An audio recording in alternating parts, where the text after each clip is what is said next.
Oh, I hate this guy. This game's making me hate this guy, and I love it.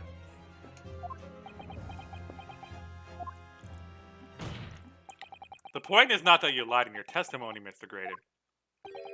It's the nature of the lie you concocted that's so revealing. You're not making any sense. Now let me ask you a simple question.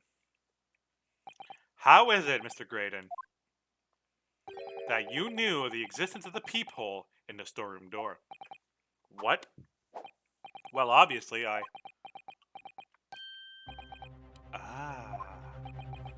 Has the cat got your tongue, witness?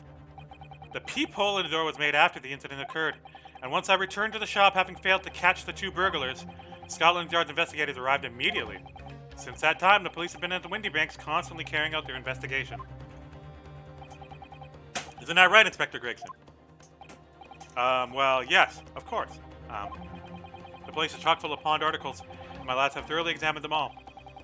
So I gave the order to have officers working around the clock in shifts so we get through it all.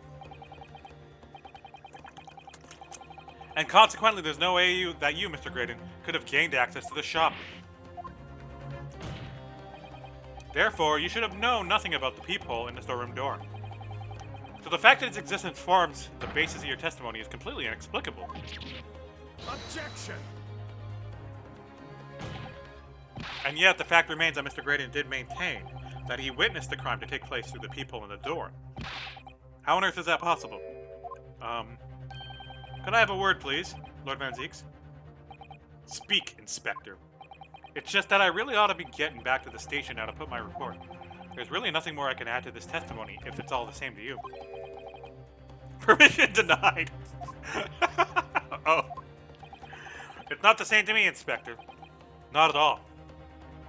You will remain exactly where you are until this trial concludes. Of course, sir. Mr. Graydon, you shouldn't have known about the existence of that peephole. Which could only mean that you must have been informed about it by somebody else. Objection!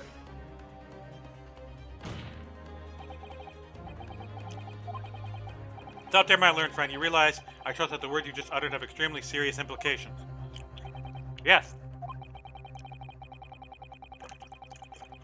But the defense believes that the details about the case that Mr. Graydon claims to have seen must have been revealed to him by a certain person before his testimony.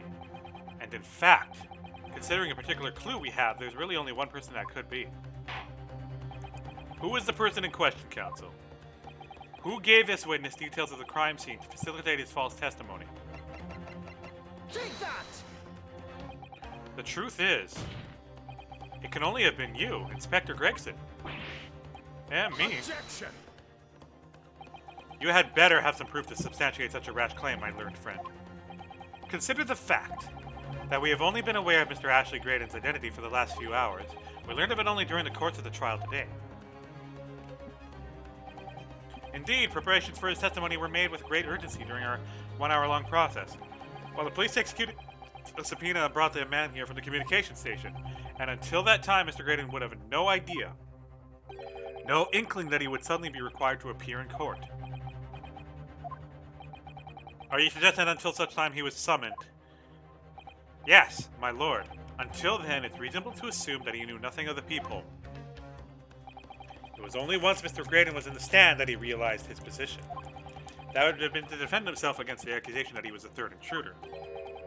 You're suggesting to the court that it was while this trial was in progress that he received the information, so that he could commit perjury in order to save his skin. Exactly. And the only person with knowledge of the investigation that he had any contact with is you, Inspector Gregson. This is a bloomin' outrage. Why would I be giving away details of investigation to this fellow, eh? I was summoned to his lordship's chambers during the recess and in case. Had you forgotten now? Quite true. I had a number of questions regarding the events that transpired at the pawnbrokery. Which means the first time these two laid eyes on one another was after proceedings resumed following the recess. Since then, they've been in full view of the stand where such illicit discussions couldn't possibly have occurred. Oh, I've just remembered something, Runo. What is it, Iris? There was one time before, wasn't there? I think it was when Guinea was testifying. Oh yes, now you mention it. When the bailiff was dispatched to retrieve McGilder's music box from the scene of the crime. That's it! It was during that testimony. I remember finding it strange all the time. Mr. Grady and the inspector seemed to be having some kind of secret discussion.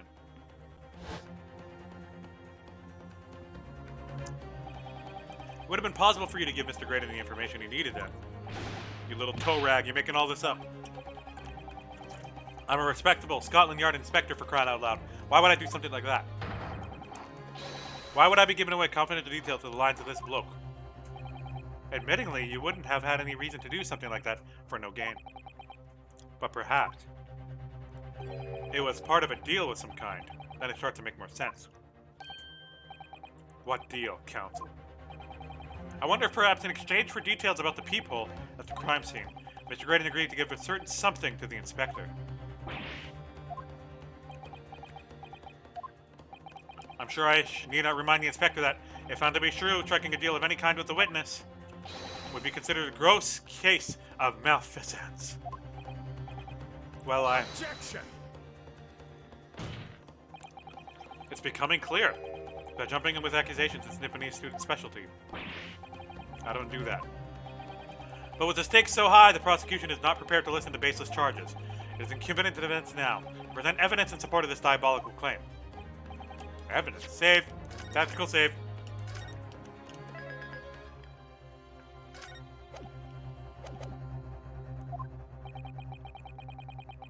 Just what are you proposing the inspector demanded the witness in return? The court must see proof of this alleged deal.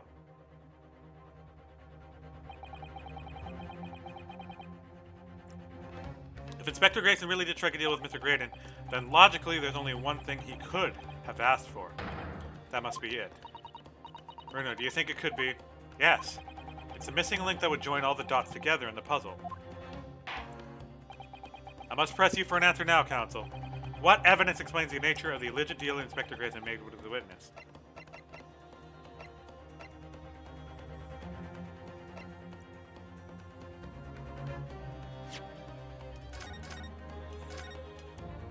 It's definitely the second disc.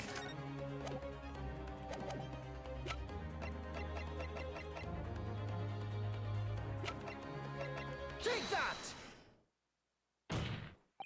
Inspector Gregson, besides this murder, is it not true that you've been working on another very important case? What are you getting at now, Sunshine? Is it possible that this other top-secret case is what's alluded to in this newspaper article here? The classified secrets being leaked overseas from the Ministry of Justice. How, on the bleeding Nora, could you? We discovered during the course of this trial the music box deposited at Winniebanks by Magnus McGildred. A special music box designed for play 2 discs at once. It would seem very likely now that encoded on the pair of discs were in Mr. McGildred's possession are in the leaked classified secrets.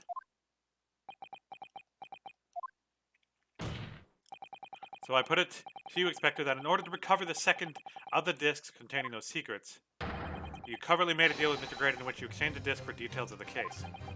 You little...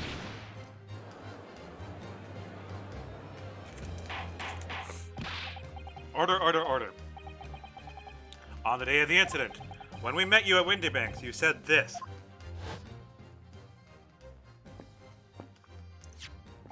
I'll be taking whatever it is of Miss McGildred down to the yard, and thank you very much. So hand it over. No, don't give it to him. It's mine, that is. Mine. I'm sorry, miss, but anything belonging to Miss McGildred has to be taken in as evidence now.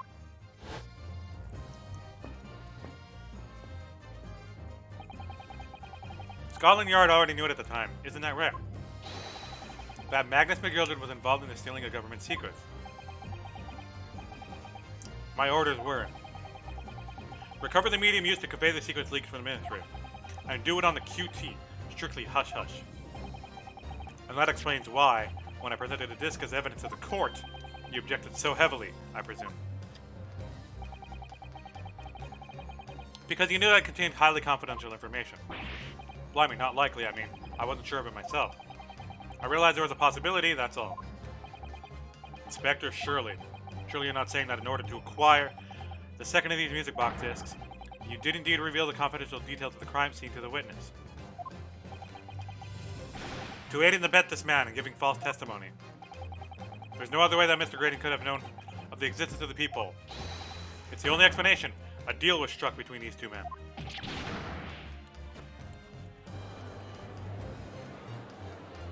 Objection!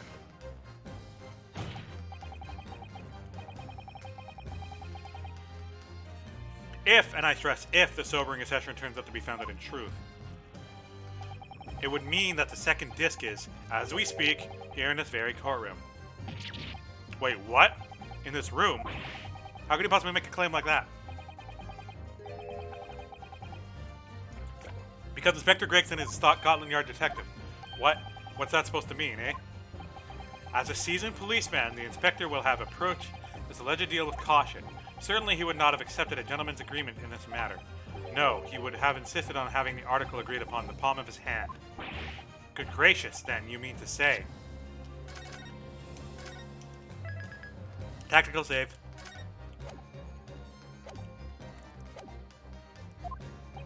Inspector Gregson already has the item in question in his possession. He has the second disc actually on his person. Yes! The defense demands that the inspector be searched at once. Definitely. They could only have struck a deal with each other when Guinea was testifying before, and Grigsby hasn't moved from the witness stand since. My lord, please, order an examination of his personal effects immediately. Well, Inspector?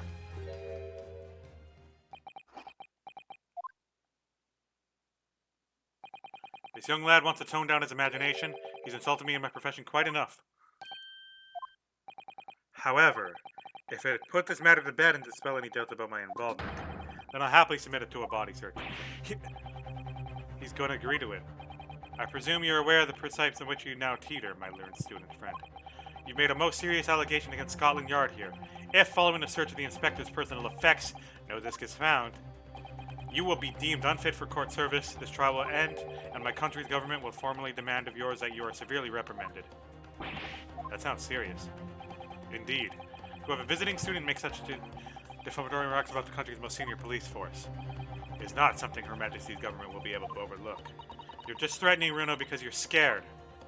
I think he gave it to the green one. The accusation is beyond serious and must be prepared for grave consequences. It's true. I can't imagine Grigson would have accepted a gentleman's agreement for something so critical. This must have been physically changed hands, which means the inspector should have it. But somehow, something doesn't feel quite right here. Very well, counsel, you know the implications. Let me ask you one final time. Yes, my lord. Do you still persist in formally requesting a search of the inspector's personal effects?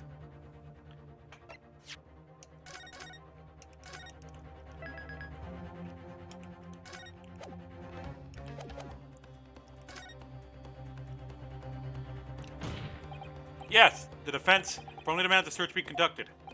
Well, don't say that you weren't warned, but your typical Nippony stubbornness may well land you in hot water this time. Perhaps the lesson will do you some good. Fair enough.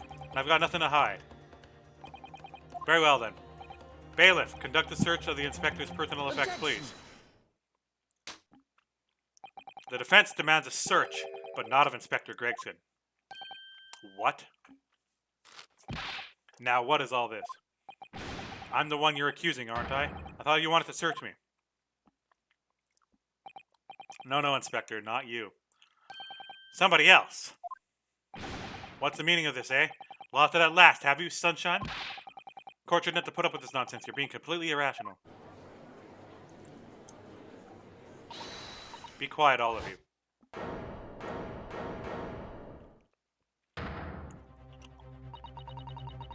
Runo's doing what you told him to do, and having the courage of his conviction, so you should respect that and listen to what he has to say in good faith. Because that's the British way.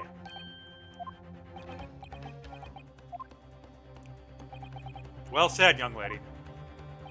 Indeed, this court is in awe of the defense's counsel's conviction, and eagerly awaits his next words. You what? Now don't be hasty, my lord. If I'm not mistaken about the things I've seen in court today, I'm fairly certain I know who has the disc at the moment. The only person it can be. Counsel, of whom do you request a search now?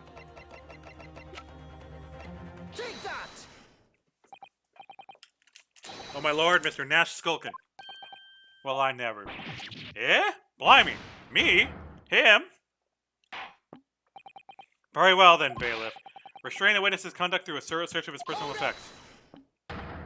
Please, my lord. Inspector. Scotland Yard, have to object to the search. Objection!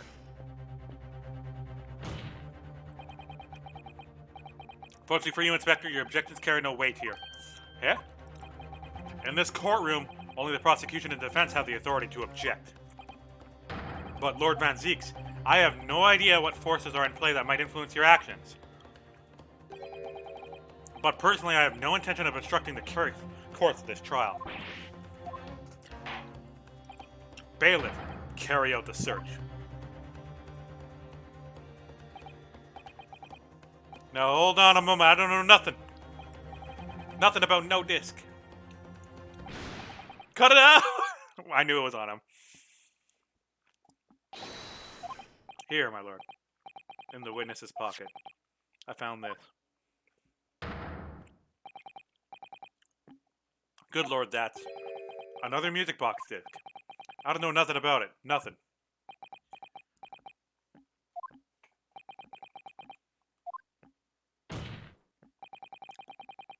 That is the second music box disc left behind by Magnus McGildred. Is it not, Inspector Grayskin? Ah.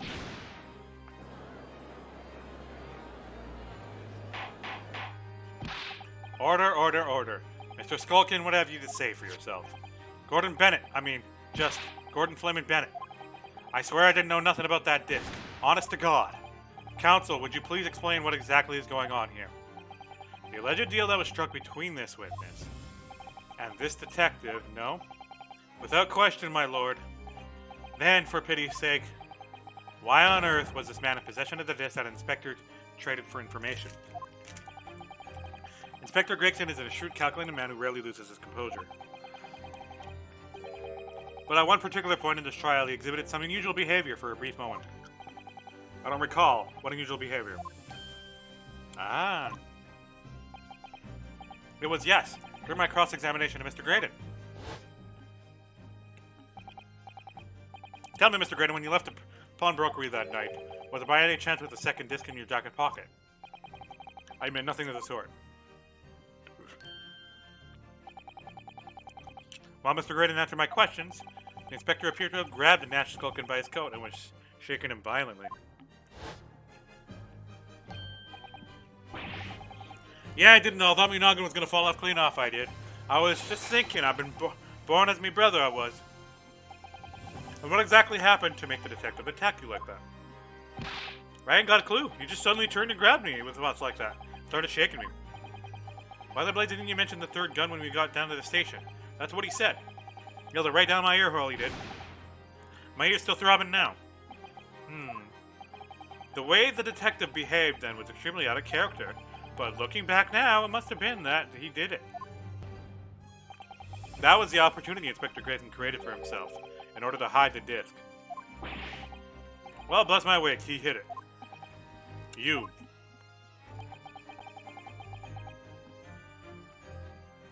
I'm afraid I failed to comprehend the motive here.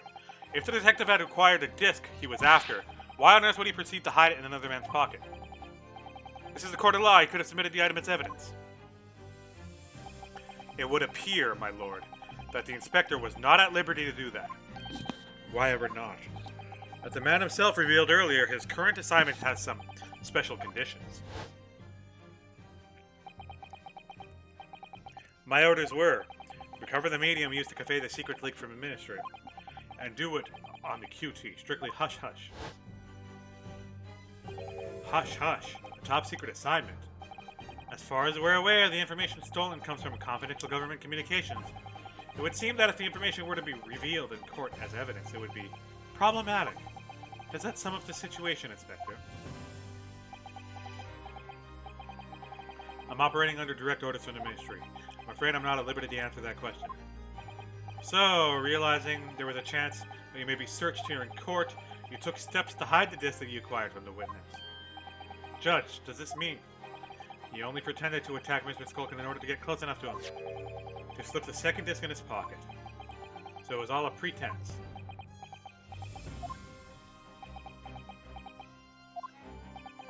Well, now, Inspector Gregson, and you, Mr. Graydon. Are you prepared to admit the accusation made against you of this alleged deal?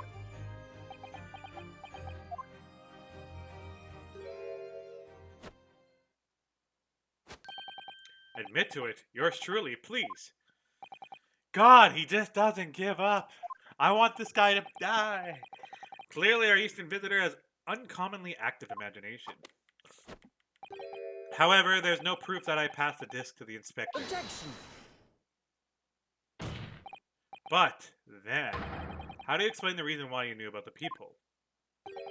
I'm under no obligation to explain. What? Yes, I lied in my testimony. That I admit.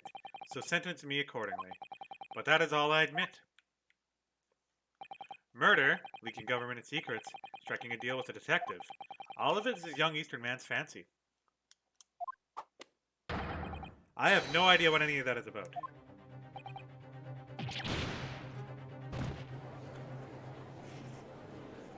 Oh, I hope it's good. I always looked forward towards the breakdown. I want this guy to break down so effing hard. Well, what about you then, Inspector Gregson? Do you admit that making a deal with Mr. Graydon to acquire the disc? Ladies and gents of the jury, as a Scotland Yard inspector, I will declare this and nothing more. I am acting in the best interest of the country. Whatever I've done, it's been in the name of justice. So, as members of the public of this fine country, I'd like to think that justice will be in your guiding light when you're making your decisions.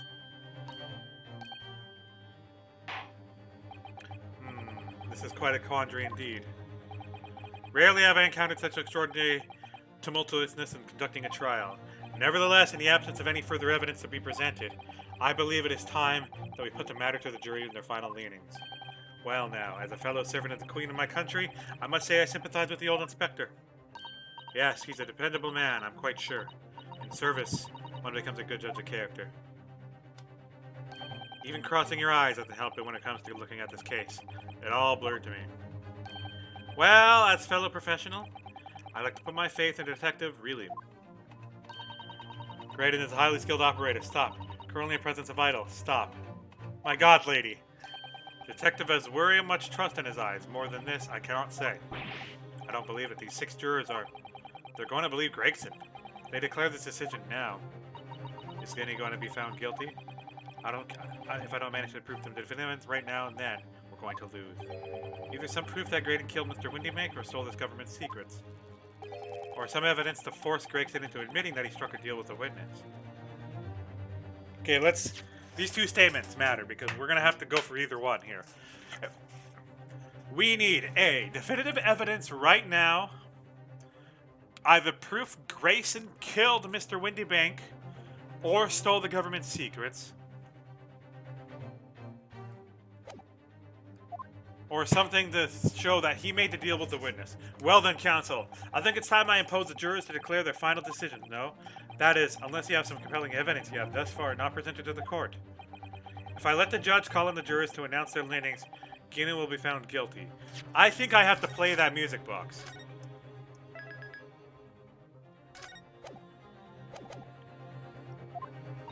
So there's no choice then, Runo. You have to throw some more evidence at them. This is it now. It all comes down to this. Who do I present the evidence against, Gregson or Graydon?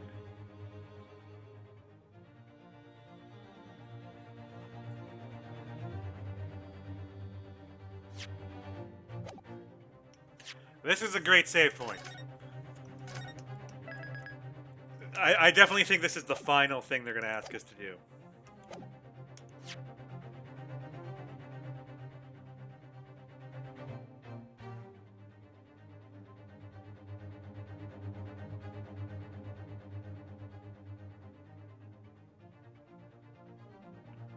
Proof that Grayson killed Mr. Windybank or stole the government's secrets.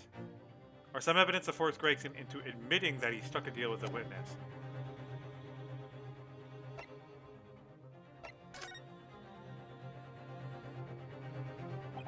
Mr. Graydon, there is one final piece of evidence I would like you to see. You misguided fool. Whatever you intend to show me now, you'll be wasting your time. I have nothing left to lose. I assure you that I will admit nothing. This is my last chance. It looks like I'm going to have to force his hand here. One final piece of evidence to get him to admit the deal he clearly struck on the stand.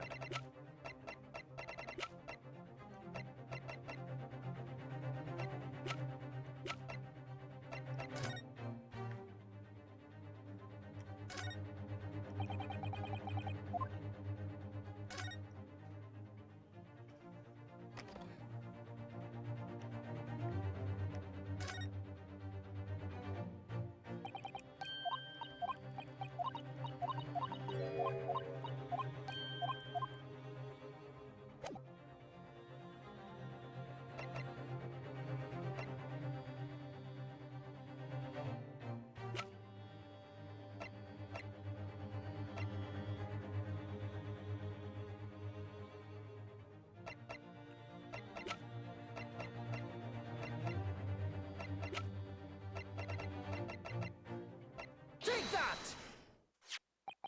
Is that Mr. Gilder's Peculiar Music Box, Council? Yes, with the disc already in place, ready to play.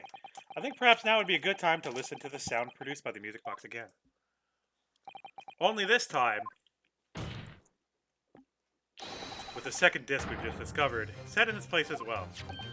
Goodness, this disc, Council. Hold it! No, wait! I can't let you do that!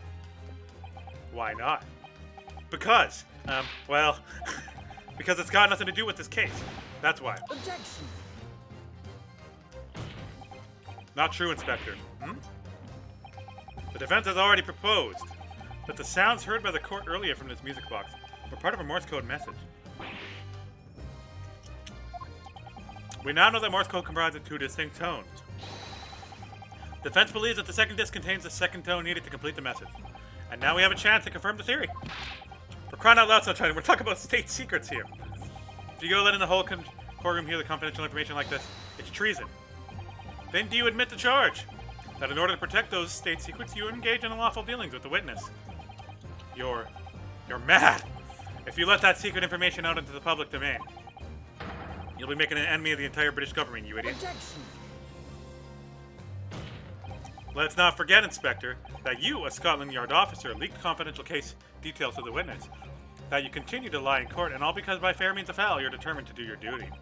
Well, by fair means or foul, I'm prepared to do mine. Don't you dare. I will stop at nothing to protect my client. I don't care who I make an enemy of.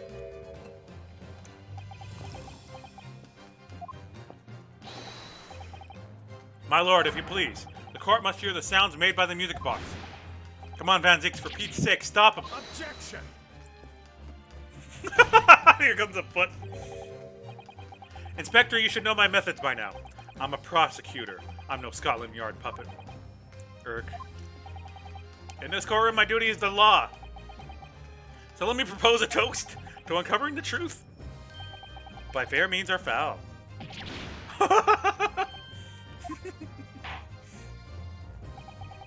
Very well, the defense stance here, that of the prosecution, has been made very clear, I feel. Therefore, in accordance with the defense's request, the court will now listen to the music box set in operation once more. This time with the second disc in place. Both discs playing simultaneously.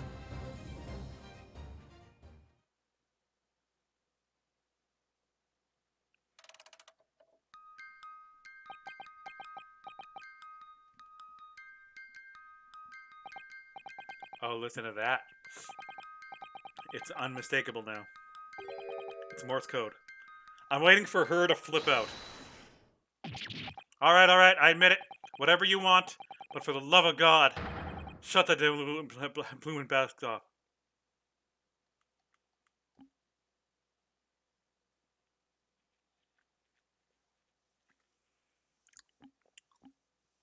Juror number 5. Let me ask you again then, Inspector Grixon. Did you or did you not strike a deal with the witness next to you in the stand, Mr. Ashley Graydon? Specifically, did you furnish the witness with confidential case details in exchange for this music box disc? Did you reveal the existence of the peephole in the pawnbroker's storeroom door, Inspector? I did. Stop, what are you doing, man? It's all exactly like young Eastern lawyer said. When the trial resumed after the recess, we were stood here in the stand together. That's when he approached me with the deal. Shut up, you imbecile! Shut up! Psst, you there. You're the detective who turned up at the pawnbrokery the other day, aren't you? I may have something you're looking for, Inspector, with me at this very moment. So how about a trade? I suggest you accept. Our information that may make certain individuals uncomfortable will soon become very public indeed.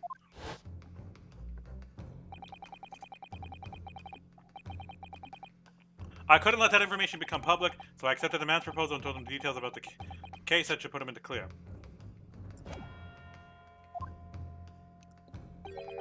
The peephole in the storeroom door and the bloodstains on the overcoat. By giving false testimony, the witness intended to have the defendant wrongfully accused of murder. Inspector, you knew that. Yet you still revealed those secrets, those details to facilitate the witness's perjury. I did. But then it turned out the people had only been made that night after the incident took place. Scotland Yard wasn't aware of that, and I'm perfectly honest. Well, Mr. Graydon, what do you have to say for yourself? There's nothing and no one left for you to hide behind. You struck a deal with the inspector in order to escape a conviction of very serious crime. Namely this. You are the third intruder who broke into the pawnbrokery on the night in question. And you perpetrated the murder of the proprietor, Mr. Pop Windybank. You. Traitor!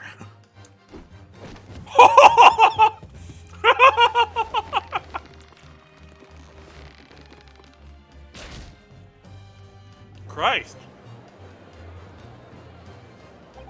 Bailiff! Restrain the man! At once.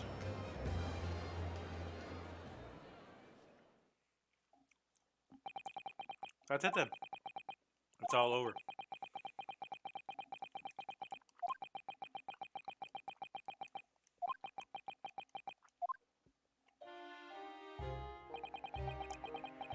I despised my life growing up. The slums are vile places. I was cursed from birth, born into poverty, the son of a penniless artisan. My parents did nothing but quarrel all day long, with what little money they had never spent on me.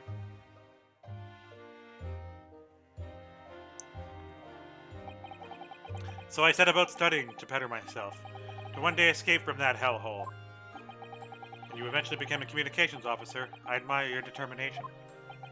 But then you decided to try to sell government secrets. Why? Isn't it obvious? Because I wanted money. Even now, years later, the nightmares of my life in the slums wake me in the small hours. I wanted to drown them out with more money than anyone who lived that squalor could ever imagine. Then one day I met him. Mr. Magnus McGildred. You're a fiend with acquired talent, so you are. I have money to throw your way if you're interested. All you need to do is go along with me little plan now. It was to steal the ministry's telegraphic message logs, and McGildred would buy them from a handsome sum. I was responsible for inspections of the ministry's communications office. It was a simple enough task. The lure of the devil's offerings. How easy it was to succumb. But you must surely have realized the seriousness of the crime you were committing. And for that reason, I took great lengths to ensure that my actions were untraceable. By using the music box. My father was a brickmaker, though my mother divorced him when he was still a child. Yes, Mr. Mason Milverton. That's right. He was very skilled with his hands. He'd once been a music box maker's apprentice. I imagine his skills would be sufficient to create a machine that could generate Morse code. So I sought out my father again to employ his services. It was the first time I'd seen him since he left the slums 10 years earlier.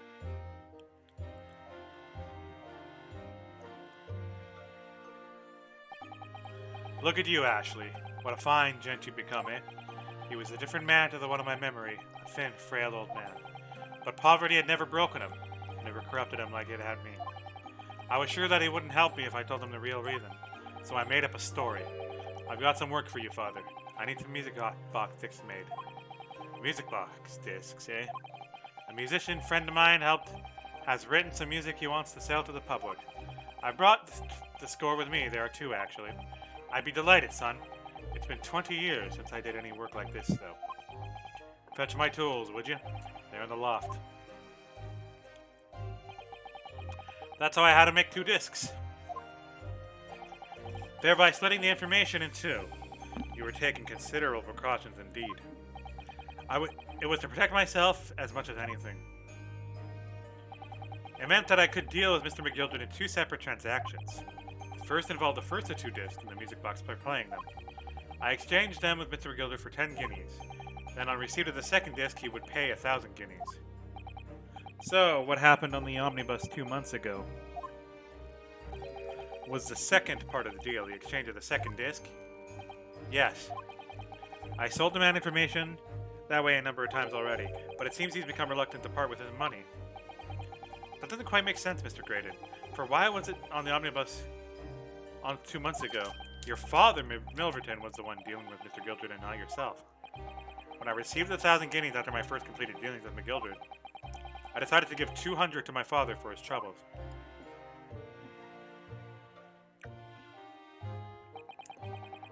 But my father realized something was amiss. In time, he worked out that I must be involved in something dubious, and when he did, he said to me, "Next time there's an exchange, you'll let your old man do it, understand? Otherwise, I won't be able to take your money anymore."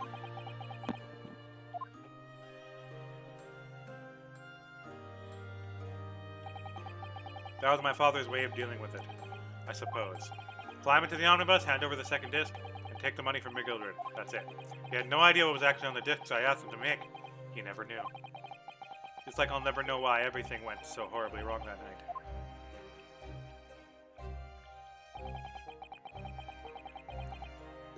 All I know is that disc was taken from him and he never returned home.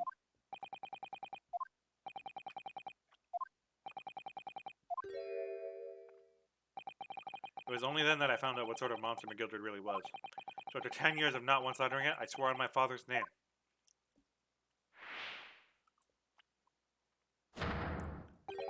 To exact revenge. Revenge? On who?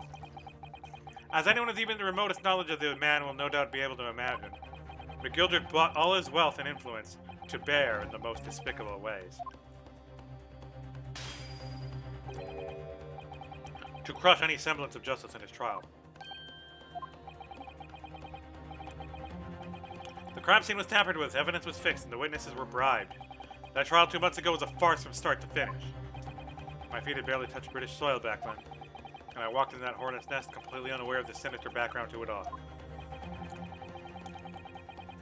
I'd made plenty of money out of my dealings with McGildred by then, so I spared nothing in my arrangements 2 months ago. I knew exactly who to hire. If you're willing to pay the price, there are people in the city willing to do anything you ask. McGildred himself had shown me that. Are you saying that? I think I have the picture now, after he twisted everything into his flavor in his courtroom to ensure that he walked free. I took matters into my own hands and delivered the justice that monster deserved.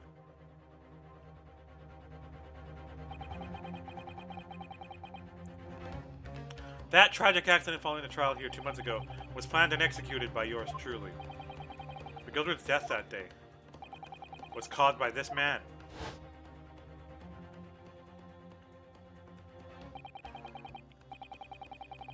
Everything is ready, sir, if you'd like me to follow me to the courtroom. What's this, officer? It's sooner than I was led to believe. I hope it's not inconvenient, sir. There were some changes to the schedule.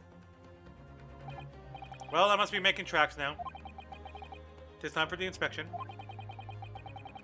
They're going to examine the omnibus again, so I'm told. I asked for it, I could be present for it myself.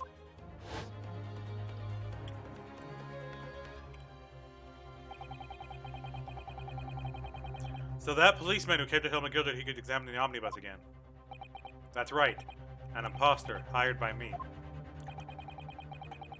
McGildred used his wealth to manipulate the trial. He paid people to adulterate the omnibus in a large manner with false evidence. He threatened witnesses to lie in their testimony.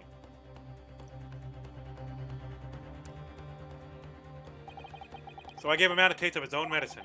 Once the omnibus was doused in Pafferin, one of my sham policemen ushered McGildred inside and sent him on a one-way journey to hell.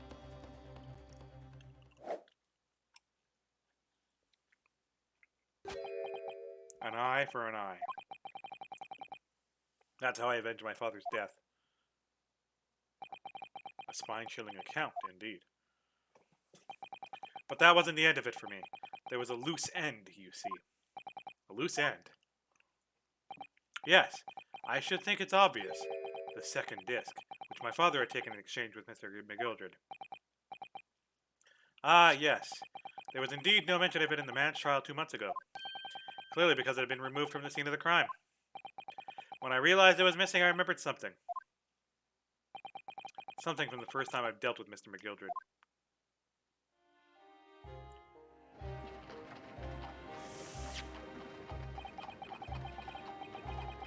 I don't know. You know how expensive that is? This is but the first of 2 discs, so that means the box you need to play them. Well, look at that now. What an ingenious little invention. So then, as promised, 10 guineas for you, young man. What's this? Windybank's pawnbrokery. Aye, 'tis a pawnbroker's ticket, so it is. You can use it to redeem an article I've deposited there for you. There is no need to give a name. Just hand over the ticket and tell the fiend the watchword. I've put a jewel in pawn for ye. It'll fetch a good 10 guineas if you sell it, and so it will. I've never heard of pawnbrokery being used in quite that way before. Have you not, Mr. Graydon? London's pawnbrokers are very useful places, you know. Each one is like an extremely secure vault.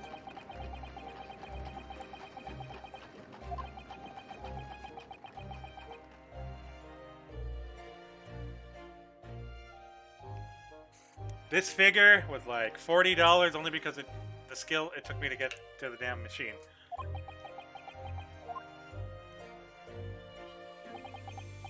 So I knew that if he'd taken steps to hide the disc, it would be in that pawnbrokery somewhere. And on that night he killed my father, he must have entrusted the ticket to someone. Yes, to Gina. I remember now that when we first met you at Windybanks that afternoon 2 days ago, you had a description of Miss Lestrade written down. How did you know you were looking for her? From the trial, that pickpocket's testimony was clearly peculiar. Anyone could see that. I realized immediately that she was another McGildred's pawn, that he must have threatened her somehow. I was fairly convinced it would be her who had the ticket. So I started to make some inquiries. I had a strong suspicion the girl would come out of the woodwork on the redemption deadline. And he was absolutely right. And yes, sure enough, she did. All I needed to do was wait until the girl went to Windybanks to redeem the articles. But unfortunately, she redeemed only McGildred's overcoat and the 1 disc that was in its pocket. The all-important music box the second disc inside was missing. Because it had already been forfeited 2 days earlier. But I was unaware of that fact. Had I not been, I could have avoided my nighttime excursion. Meanwhile, as our investigation into the stolen government secrets was progressing, we picked up on the fact that McGildred was involved. Inspector, you recovered fast. My orders were to recover the stolen information as quickly as possible. So we started gathering the fellow's possessions and examining whatever we could lay our hands on. We had a full-scale investigation going at the yard, but we had to keep it quiet as we could. Then, when the inspector here took the disc from me in that pawnbrokery that day, I became nervous. I was sure the music box and the second disc were still in their shop somewhere, so I knew that it was racing against time. I had to find those articles before the police did. So that's what prompted you to break in the place that night. With the help of your old friends, the Skulkin brothers. What happened that night in the pawnbrokery I could only describe as a nightmare. While Nash and Ringo were searching the counter, I located the music box I held to McGildred on the shelf of the forfeited articles. And the second disc was inside. Yes, I slipped it into my pocket with a very deep sigh of relief. But then, something entirely unexpected happened. He came down. What are you doing in my shop? Bang.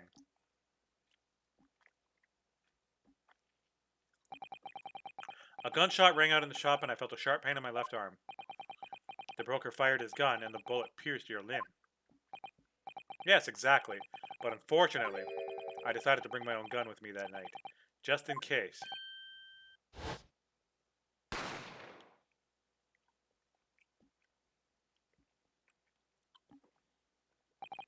Before I knew what was happening, I fired back. The man had already been turned to a flea, and I intended to fire in his direction, much less kill him. But unfortunately for both of us, the bullet hit home. It struck him in the middle of his back, and he fled through the storeroom door to refuge. Ah, sorry tale. It all took place in a blink of an eye. I don't imagine Nash and Ringo even realized what happened at first. I was terrified, so I fled. And that's the whole story. That's everything that happened at Winnie Banks on that wretched night.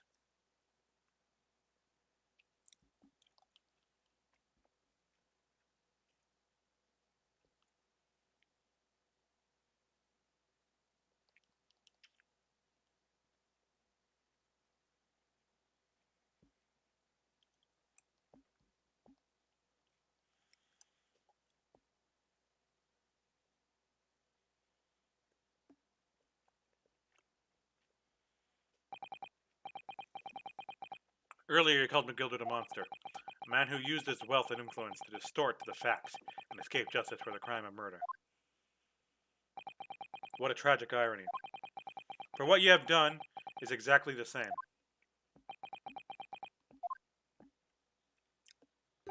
I don't think McGildred's dead. You become the very monster you saw and despise so deeply in McGildred.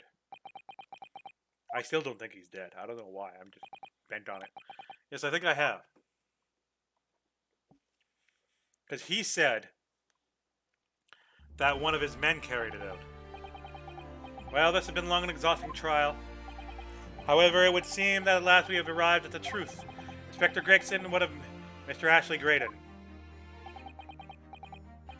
He's been restrained, my lord, and been escorted to the yard. He'll be charged with the murder of Mr. Windybank and the stealing of government secrets. He hired an imposter, right? But what if he had more money? Very good. And was aware of the attempt.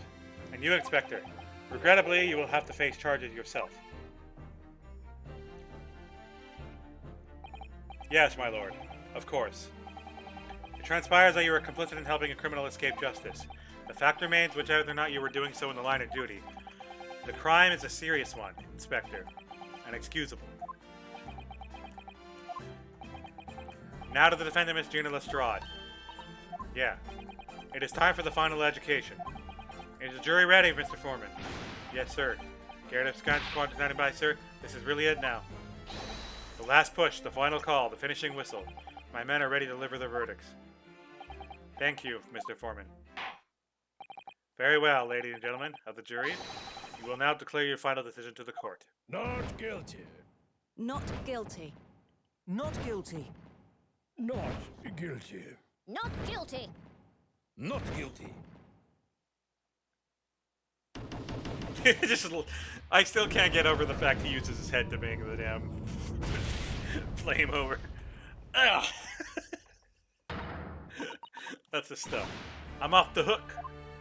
You are not. Finally, Rennie managed to do it. Finally is the word. I really wasn't sure if we'd come out on top for a while there. Susie was right. You're the best lawyer in the world. Miss Lestrade, I am not finished with you yet. Eh? What? What are you looking at me like that for? Before you start enjoying your freedom, there are certain other crimes to consider. 2 months ago, in my courtroom, no less, you gave false testimony, did you not? In relation to that trial today, not only did you unlawfully enter Windybank's pawnbrokery, you also attempted to abscond from Mr. McGildred's property, it seems. Eh? I never done nothing of the sort. Of course not. It's not like you were gleefully wearing McGildred's coat in your cell yesterday or anything. Just when I was getting excited about throwing a party for Guinea this evening. And turning our attention to the defense.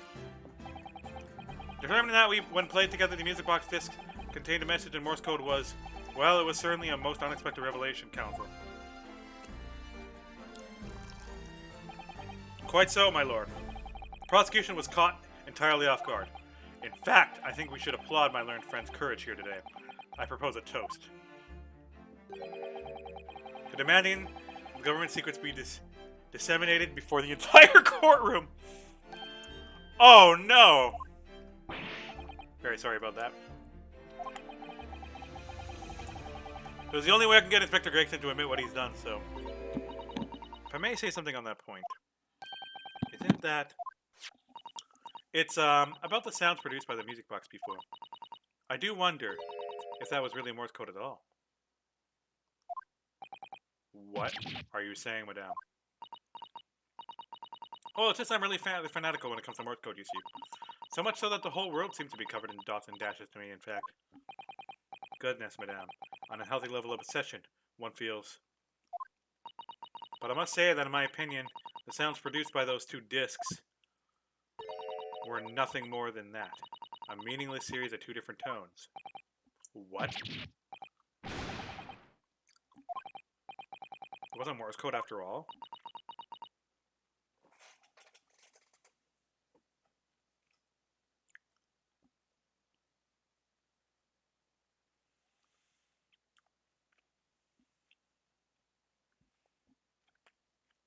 Yeah, he did put it on quite extravagantly and almost ripped it.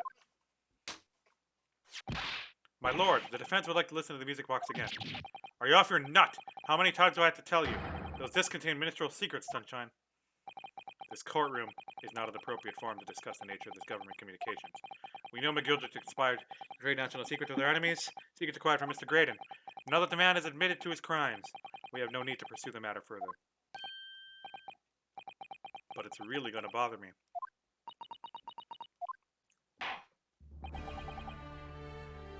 Yeah, he was. Miss Lestrade. Yeah, my lord.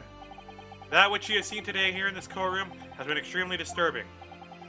Falsified evidence, intimidation, perjury, a grim catalog of depravity. An appalling experience to befall any child. Come on, it ain't nothing I don't see most days at the back slums. I beg your pardon? If you're weak, you pay for it. That's just how life goes. Gina. But look, I reckon I worked something out today. The world ain't fair, but if you want it to change, you've got to start at home. You got to change how you are yourself.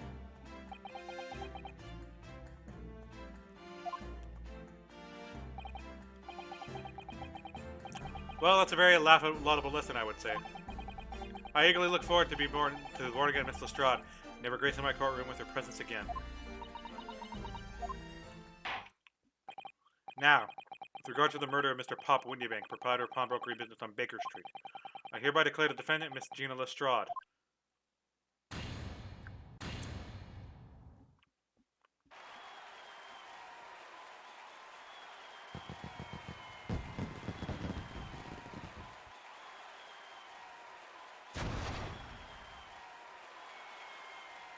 Yay! Because she could fire that. That was loaded this entire time. That is all. Court is adjourned.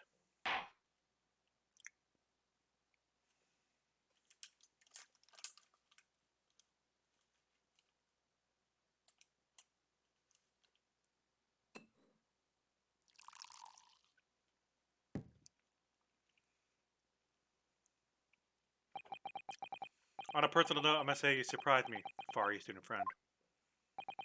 Ah. Oh. Despite being a Nipponese, you saw through the pretense and malice that festered within that Englishman.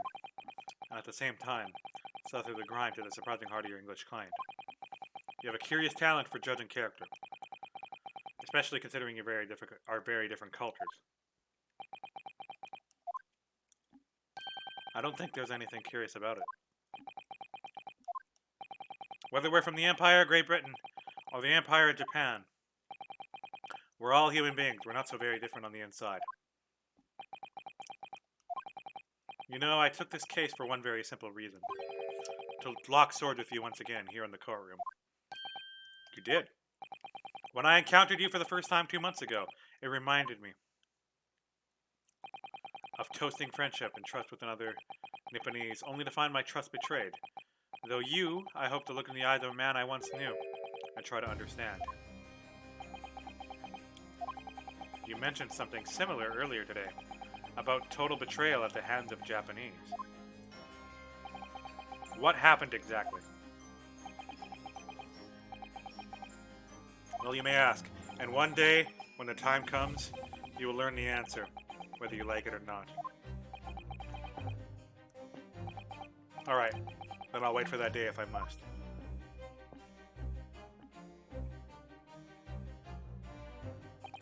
Coming to be known as the Reaper of the Brayley, and my retirement from service 5 years ago. It gives me cause to wonder if our meeting has some deeper purpose. So farewell, my learned Nibonese fellow, until we meet again.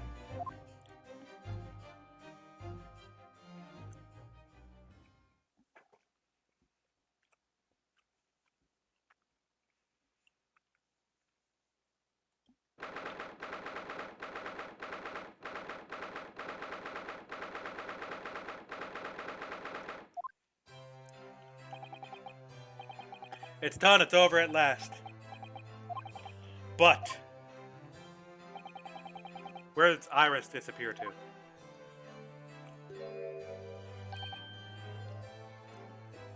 Ah. Congratulations, Gina, I knew it all along. I knew that you were innocent. Well, you did what you said, Mr. Naruhodo. I believe you believed in me right up to the end. You're as odd as your name. What's odd about it? I told you I had faith in you, didn't I? No one's ever has before, I see. Kept a promise, I mean, properly. That's awful. I figured something out today. All of my life, growing up in the slums, I never trusted no one. But that's just because I've been so scared of being stabbed in the back. I mean, the more you trust someone, the more it hurts when they let you down. Yes, I think I can understand that. After all, I had a taste of it in that trial 2 months ago. I chose to trust someone and paid for it. That betrayal left a big scar. You know, though, Gina, I worked on something quite recently, too. Trusting someone else is really an exercise in learning to trust yourself. And when you tell you it's the right thing to do, and your trust is rewarded, there's no better feeling in the world. I think I have you to thank for reminding me of that valuable lesson. Oh, well, if you say so. Don't make a fat lot of sense to me, though. I'm trying to say that putting my faith in you, Gina, has been a real pleasure. For crying out loud, pack it in. But I suppose I sort of feel the same way. I mean, sometimes trusting someone else is, you know, alright. Thanks. This is the way I see it, Zunosuke. A defense lawyer is only as good as his faith in his client. And that comes down to how much faith he has himself. After this experience, I'm starting to feel like I understand what you mean. Kazuma. Am I living up to your expectations? Am I turning out to be the lawyer you believed I could be? Pardon the interruption.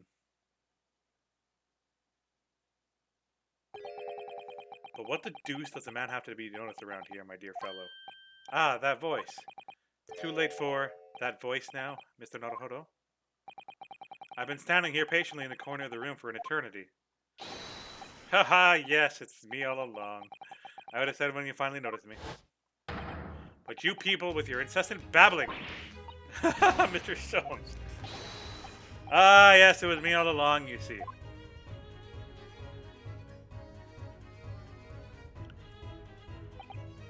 I'd assumed you'd been taken back to the hospital, to be honest.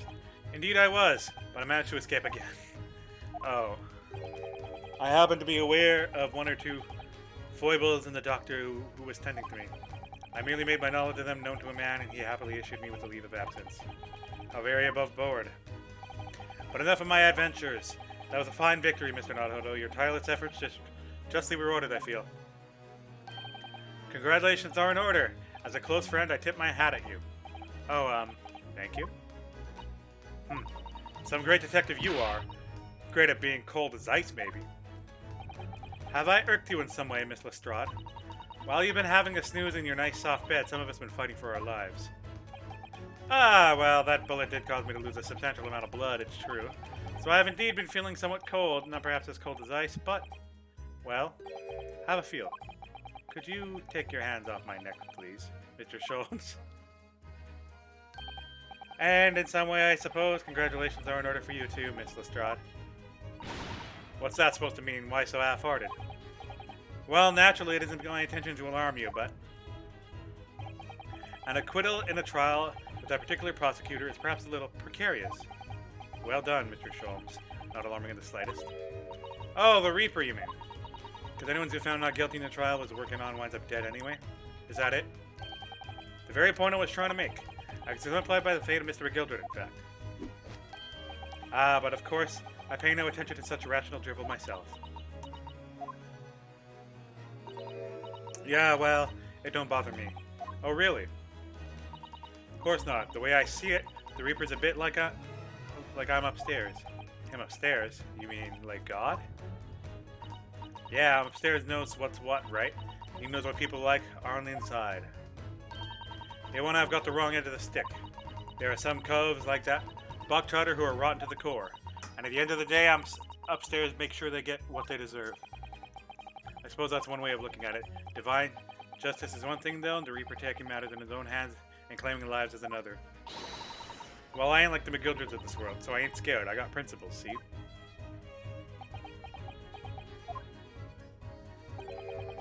Our trading you which is to be admired, Miss Lestrade. Oh, just give it a rest, alright? As I was saying, congratulations are in order. The news of your acquittal was very welcome news to me indeed. Let me express my heartfelt congratulations, Gina. Well, there you are, Hurley. How long have you been there? Honestly, I went to the main entrance especially to meet you there. Ah, Iris, my dear. I do apologize, but wait until I tell you what happened. The pair made other fools of themselves. What happened? As you know, I have a penchant for disguise. I was hiding in this room just as a bailiff. But these dolts didn't notice my presence at all. Can you imagine, Iris? Would you credit it? I'm not sure, really. I beg your pardon? I'm sorry, Hurley, but you just don't have the weighty presence you seem to think you have. In fact, you really ought to be careful about that. It's going to land you in trouble one day. I'll be careful. Ouch. Anyway, it's such a shame. I was hoping to throw a party for Guinea tonight. But you won't be able to come, will you? Don't look like me, I'm going to be going into nowhere for a while. You heard the judge's patter? I got stuff to make amends for, apparently. All of them offenses. What was it again? Breaking and entering, taking the bog-trotter stuff with a lug, blah blah blah. Yeah, I think you'll find that basically. Being a pickpocket is the main offense. But diving ain't an offense. It's a job, innit? I don't think so. Still, it's got me thinking, all this. Maybe I should start looking for another line of work. I mean, you didn't start off as a lawyer, did you, Udo? Well, no. But I was never a pickpocket. Well, anyway, I reckon I could make a change. I'm gonna do something for all them lot like me for themselves. Something that makes a difference for them. That's a wonderful idea, Guinea, and I'm sure you can do it. What is it? Aww. Nothing. Miss Gina Lestrade. The prison carriage has arrived, ma'am. Come with me to the rear gate at once. Right. Well, looks like I'm off then. Yes, goodbye, Runatsuke, Gina, and good luck. Otto? Yes.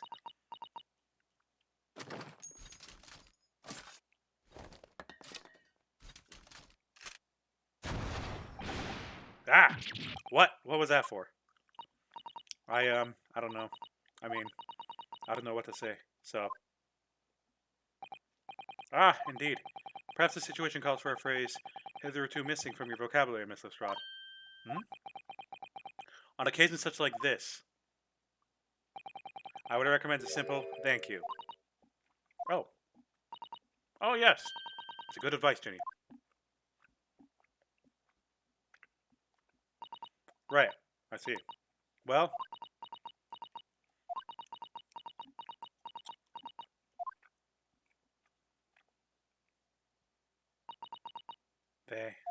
Thanks, Otto.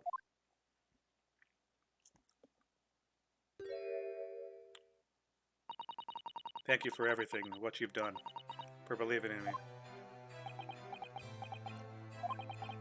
Not at all. In fact, that should be my line. Thank you, Gina.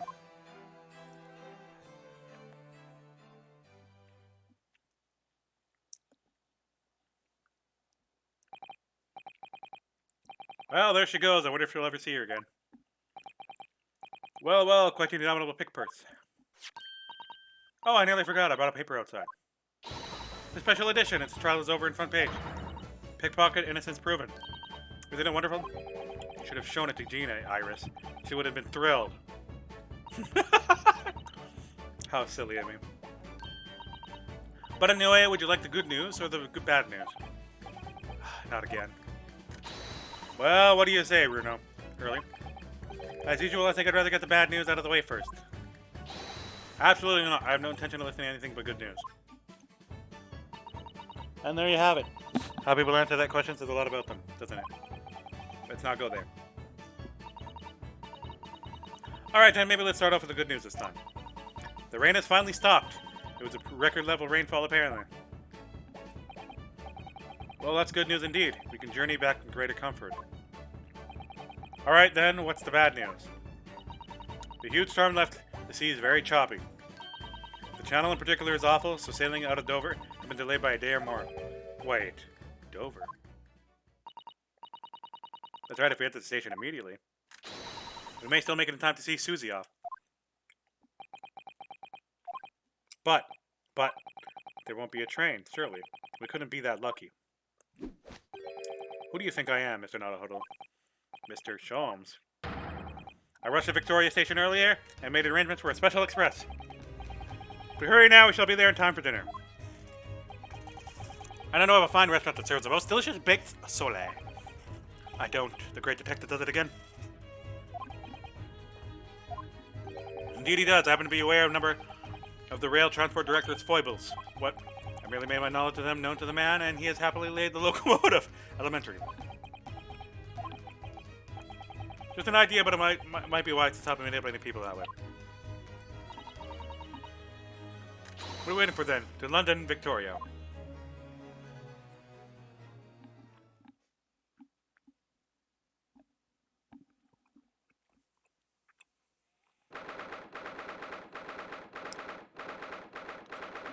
Ported over, Case5.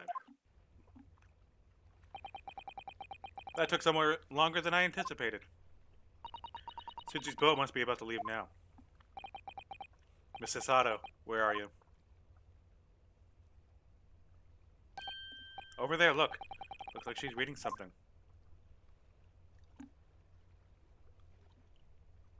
Hold it! Miss Sato, wait! What are you doing?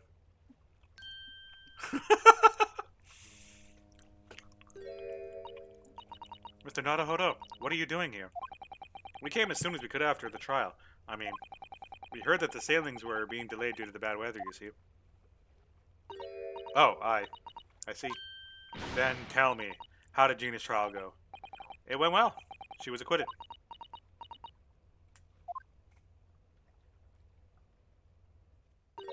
That's wonderful. Really wonderful news.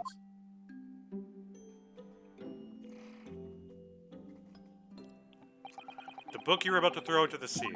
It was your Encyclopedia British Law, wasn't it? Oh dear, I was hoping you hadn't seen that. I'm not worthy of practicing law in my any way now. So I was saying my final farewell. You were saying goodbye to law. You, Sato-san. Would I be correct in assuming it's because of the peephole, Mr. Sato?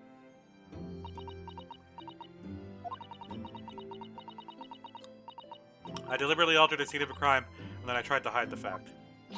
What I did is utterly unforgivable. It reminds me. How did you even come to have this, Susie? On the evening of the incident, Mr. Sholmes had invited Gina for dinner, if you remember. Oh yeah, we had a wonderful time. Well, Gina gave a little introductory lesson, didn't she? To the art of pickpocketing, I mean. Oh, that was so much fun. I stole Renault's armband. Yes, please don't do that again, Iris. The band's very important to me. Well, if it's important, you should pay more attention to it. You didn't notice for ages. On a whim, I thought it would be fun to see if I could take the cat flap-a-mat. So I put it up my sleeve. Really. And then I rather forgot about it until I found myself in Mr. Windbake's shop with it later that night. I see it. And then...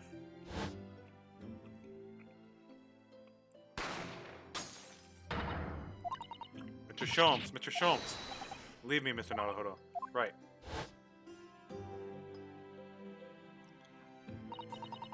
After Mr. Naruhodo left the shop, I started to think. That door started to play on my mind. The storeroom door, you mean?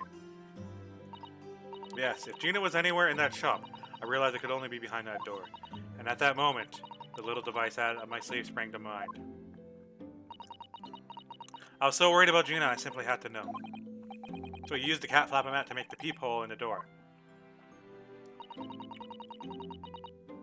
As captured in the photographic print of the shop by one of Hurley's red-handed recorders. Indeed, it was of the first importance at that point. Precisely when the peephole was made, that information would prove to me Mr. Naruhodo's greatest weapon. Though naturally, without proof, it would have amounted to nothing. Well, when I looked through the hole in the door,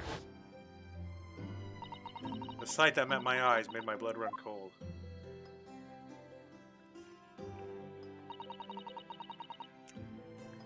Thoughts started to run through my mind. I remembered that the trial 2 months earlier. The trial of Magnus McGildred. I thought about how he had manipulated the evidence and arranged false testimony to secure his freedom. It made the British justice system feel very dark and sinister to me. And then a terrible thought occurred to me. What if some wicked criminal was planning to do the same thing now? Because when the appearance of the crime scene, it looks exactly as though Gina shot Mr. Windybank. Even though I was sure she'd never have done such a thing. You were worried that a true culprit would try to frame her for the crime. That's right. But then I realized it would be very difficult for anyone to give false testimony in the case. What do you mean? Well, the crime appeared to have happened behind the door of a locked room. For someone to claim falsely have witnessed it, it would have been a way to see. Would have been a way to see beyond the door. For which, a peephole would be the very thing. Only the peephole I had made wasn't actually there until after the crime had committed, of course. And the criminal would know that, so it wouldn't make any difference. But the possibility of a rather ingenious trap was set there, was it not? A trap? Is that why she did it? So is that why you kept it a secret, Susie? You never mentioned that you made the peephole to anyone, not even the police. I know, and I knew at the time what I was doing was wrong. A criminal offense, even. That's why I decided to confide to Mr. Sholmes. If Mr. Naruhodo was completely backed in the corner with no other possible means of escape, the truth about the people could save him. That was my plan. She really does think of everything. But then, why didn't you just tell me everything before the trial began? My dear fellow, you're not thinking straight. If she'd have done that, it would have rendered you complicit in the whole escapade.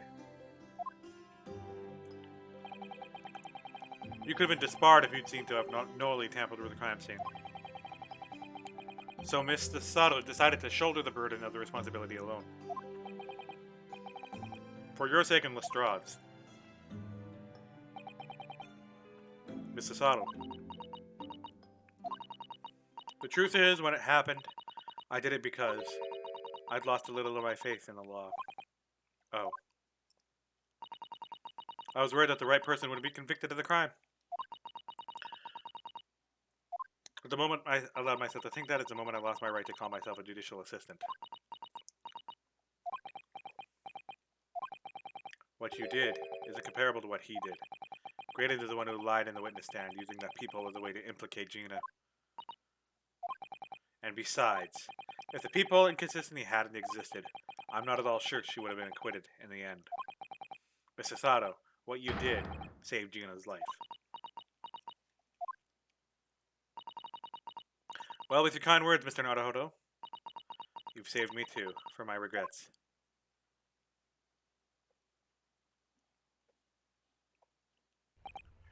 Well, we must all be thankful that Miss Lestrade's freedom has been assured.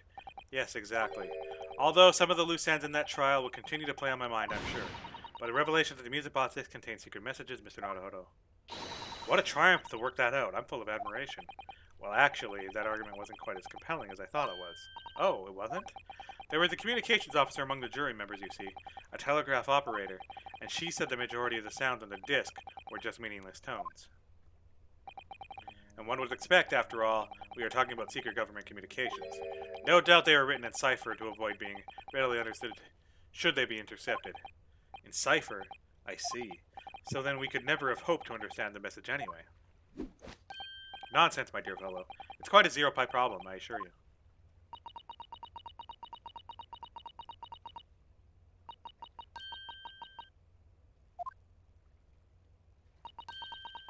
So, what?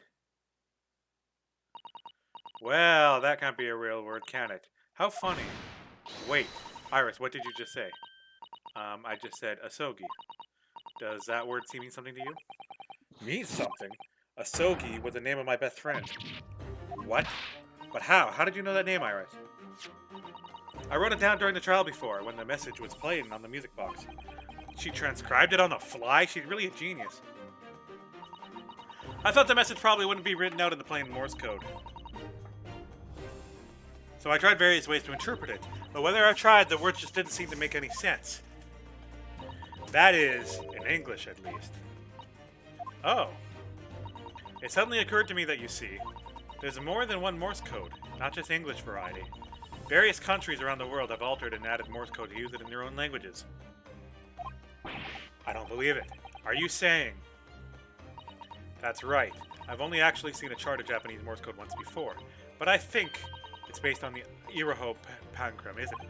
And you mean to say that in Japanese Morse code, the message says asogi? Yes, I think so. Sorry, but I don't remember all the Japanese Morse code. Iris, would you let me see that? Mr. Sato, do you know it? Do you know Japanese Morse code? Yes, I spent some time studying it.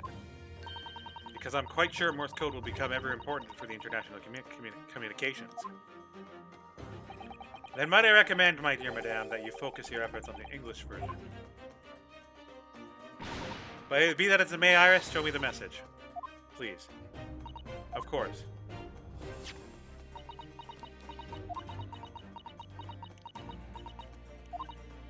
But what can this possibly mean? Whatever is in that long sequence of supposedly meaningless dots and dashes, it's made the colors range from Chisada-san's face. There's no doubt that this message is written in Japanese Morse code. Because the British Empire has been using Japanese for its secret communications. I don't understand the reason why, but the message appears to be a list of 4 people's names. 4 names. The first is Kei Asogi. Kazuma Asogi. Why was his name on that disc? The second is A. Shin. Shin? I don't recognize that name. The third is T. Gregson. Gregson? Oh, it seemed Tobias Gregson is the third man on the list. And what is his name doing in a secret government communication as well? And the last name. What's the matter, Mrs. Sato? It's just so strange. So unexpected. Oh, what is it, Susie? Do keep us in suspense. The last name is J. Wilson. How the fuck? What? Wilson? John H. Wilson? You mean Daddy? But he's dead. It says only J. Wilson, so I'm afraid I can't be sure. Then after the 4 names it reads, if I translate from Japanese, that is all 4. And that's the end of the message. Or rather, the end of what you noted down, Iris.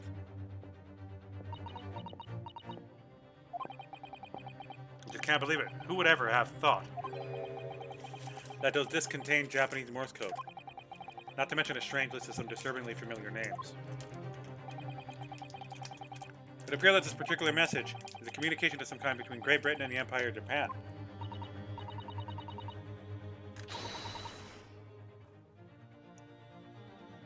That's what I was thinking. So Daddy could be in Japan then. Where Susie and Runo came from. Oh, well. No. It's not very likely, really, is it? I mean, there are thousands of people with the surname Wilson. There must be lots of J's among them. Professor John H. Wilson, visiting professor of medicine at the Imperial Yume University. Well, we can't tell Iris about that now. We just can't. This is so strange, somehow in solving case of Mr. Windybank's murder today. I feel like I've rolled back a boulder in the mouth of a very dark cave. I do wonder if perhaps it's a dark cave that we shouldn't go wandering inside.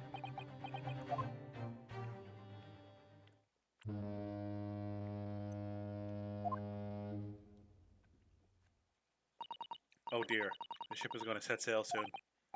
Yes, it seems so. I'll sail in a steamship first to the port of Dunkirk in France. Then I'll change onto a larger passenger vessel bound for Japan. You're really going then, Susie. We wish you safe passage, Mr. Sato. Thank you so much. I wish all of you the very best. Mr. Sato, I'd hope to have you always at my side, to guide me and support me. Mr. Naruhodo, please come back soon. As far as I'm concerned, you really are the very best judicial assistant in the world. I'm quite sure. I'll be back before you know it. Really, Susie? Oh, now don't forget, Iris. I made you a promise I yet to fulfill. A promise. About your manuscript. Ah, yes. The Hound of the Baskervilles. Well, I'll be waiting for you then, Susie. A promise is a promise. Definitely, Iris.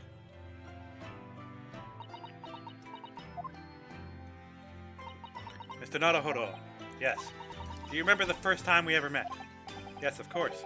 On the SS Buria, when I was dragged out from that wardrobe, still half asleep. If I remember rightly, you threw me halfway across the cabin with Susato takedown. You know very well that I'm talking about after that. It's strange, but being thrown together as we were in that case, I somehow felt straight away that you were the perfect person to continue Kazuma's great legacy. Mrs. Sato. And my instincts were right. I really want to believe. No, I'm sure that. I'll be back soon. Farewell until then.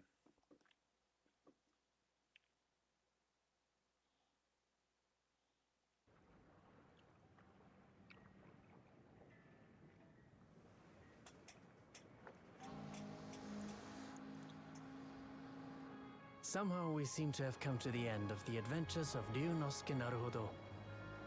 Or the first volume, at least. Looking back now, it feels as though fate has led me on this journey.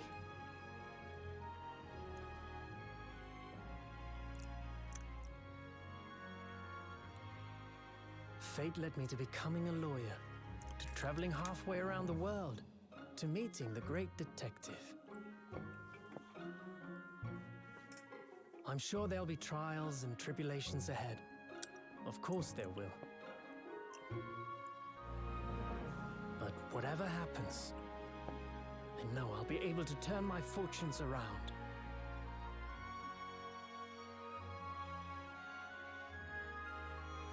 After all, I have the greatest friends in the world on my side. I just wish this man sounded more Japanese.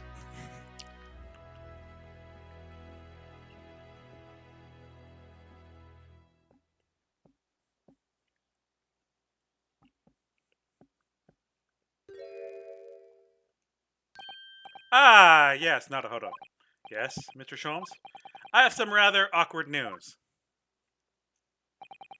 The railway company has decided to sue over the Special Express train, apparently. Huh? It caused such a commotion on the line, all the other trains had to wait at the stations. But really would never have made it to Dover in the time otherwise. Anyway, I explained everything, and how it was all your fault.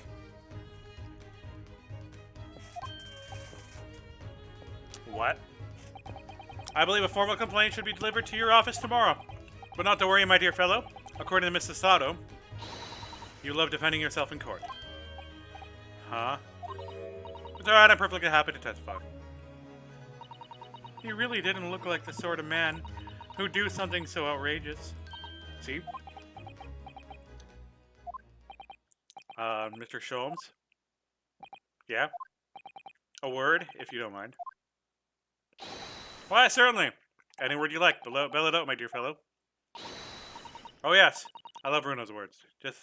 And I know just the one he'll use here. Ben, I really must say. Objection.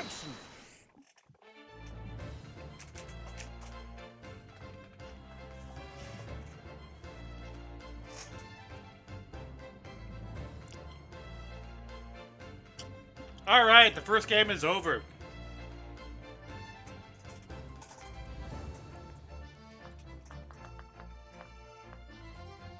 I'll say, the Greatest Attorney is actually probably my second favorite game in the series now.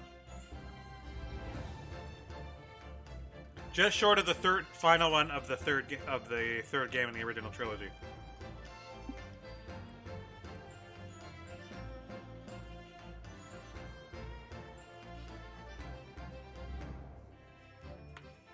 I'd say 9. And the only reason I'm not going to give it a 10 is because I really think the detective correction part, while humorous, kind of takes away from the feel of it, you know?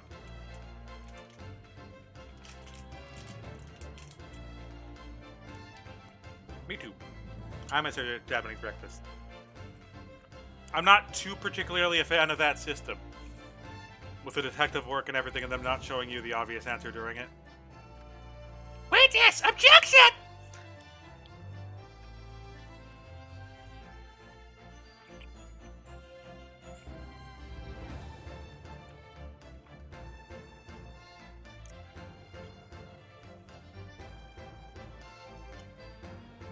Witnesses, my courtroom is no place for your petty arguments.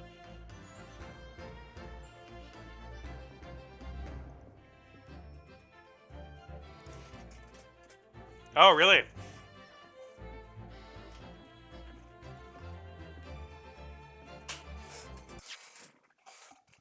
I also really don't like how they offed the main lawyer. I felt like it was a really pathetic way to kill him off. I've done nothing wrong. All I did was give Wagahai's offspring refuge in my pocket. A man brings some kittens on board, and suddenly he's hardened criminal. It's not fair. Oh no. He brought cats on board, did he? Wagahai had kittens?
I will say, though, gameplay-wise,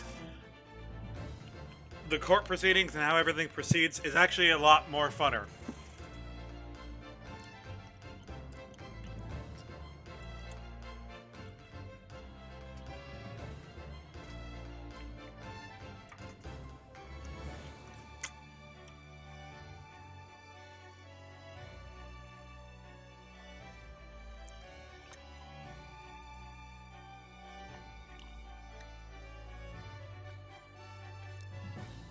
Humor's a little better. The characters are really expressive. All the likes, you know.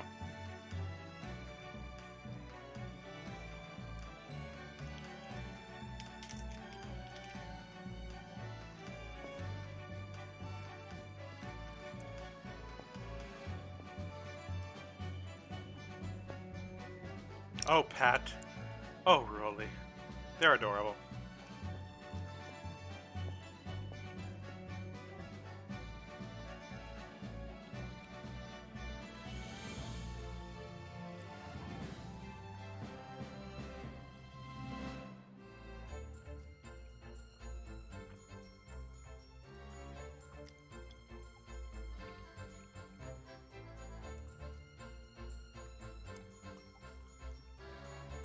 She shouldn't have been punished for lying on a stand, though, if she was threatened.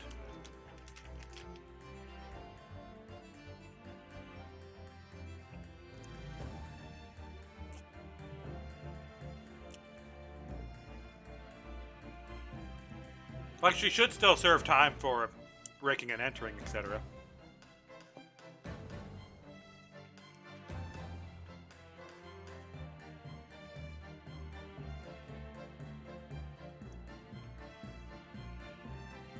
They got put in the same cell. God damn.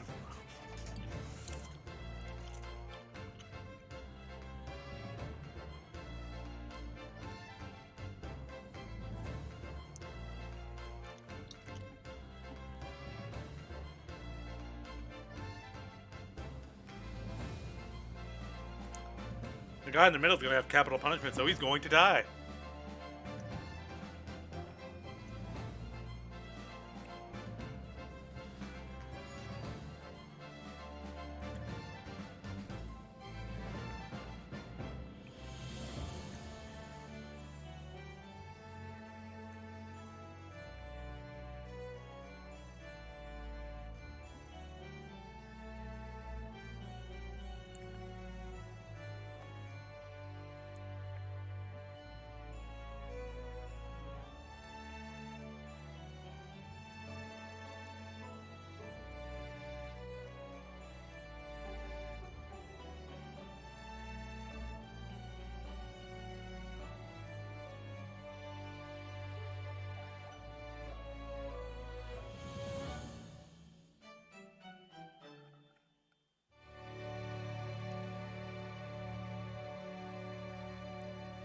Man, I felt bad for Iris the whole fucking game.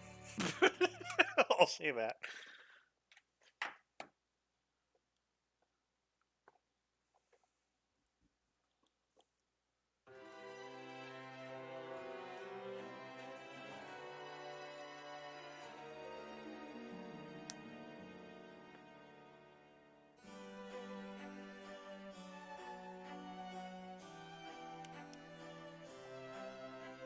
Man, they're really milking these credits out. Holy smoke. But I'm gonna watch them because they're gonna be on YouTube.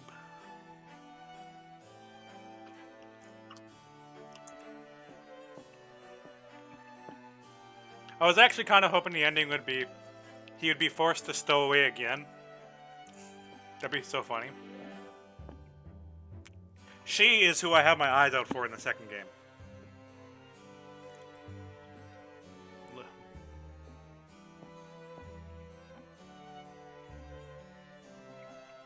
And the guy on the right's just sure as good as dead.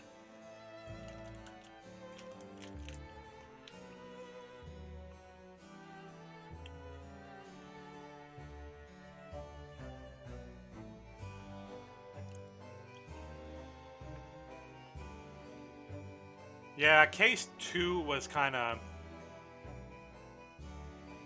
iffy for me.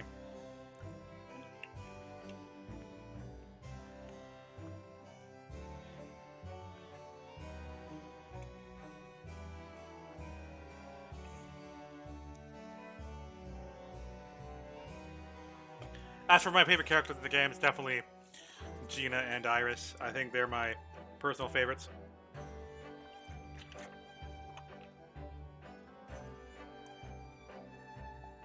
And he walks alone, man. That's sad. Yeah, fuck that. That's actually really sad.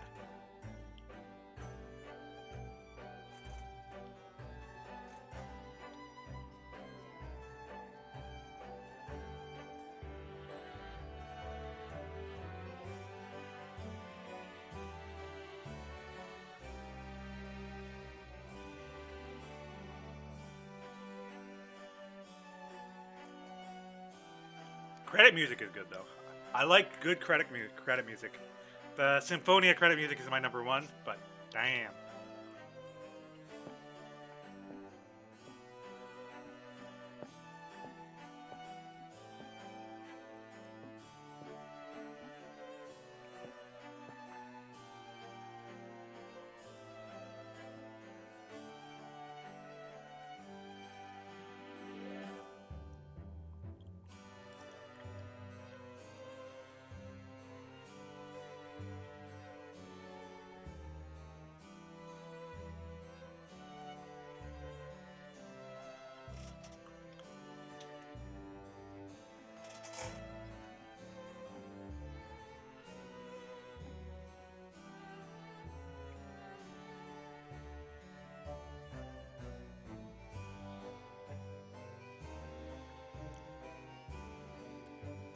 This is so cute. I like the way they're doing this.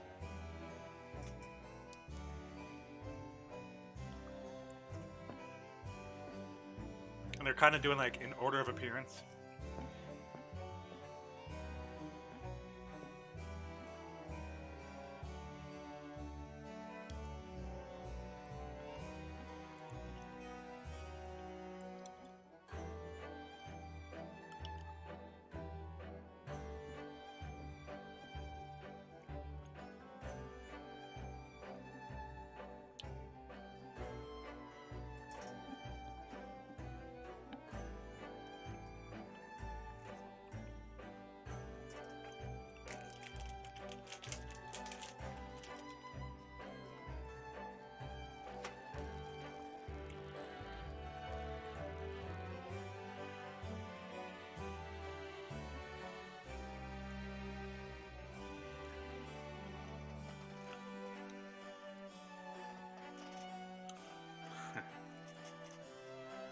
Is that long reload animation?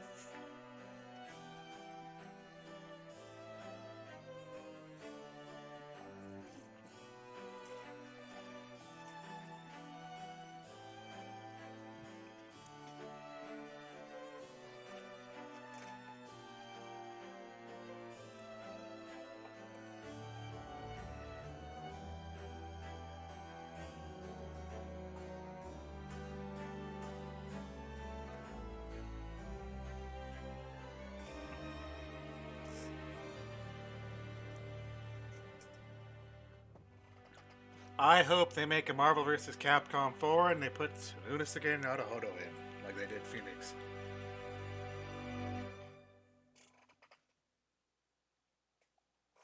Oh no, we're going to jail. Why are we going to jail?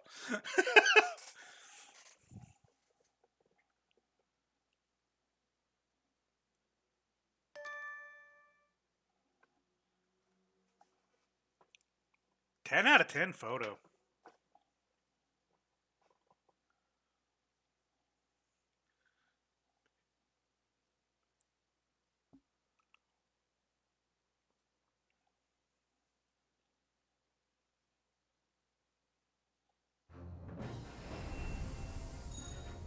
Alright, this has been a good game. Yeah. Next week, whenever this gets uploaded on YouTube, I have a 5-day off weekend because I'm working tomorrow. So tomorrow, Sunday, there will be no stream because I will actually be at work, oddly enough. So if only get one day off this week. And we finished the game. So from here on in, we are going to start the second game and finish up to Case 10, so I can start talking about it, etc., etc. Yeah, that's all I can say. So it'll be on shortly. But next week is a 5-day holiday. I am unsure of whether or not I will be going out to travel a bit of Japan or not. I have a destination to go to. There's a couple I want to go to. Except it's also Golden Week, which is really hard to get around in Japan because things become much more expensive, etc., etc. So Golden Week is next week, and that's going to be a fine, dandy thing to go through. Until then, yeah, that's all I can say.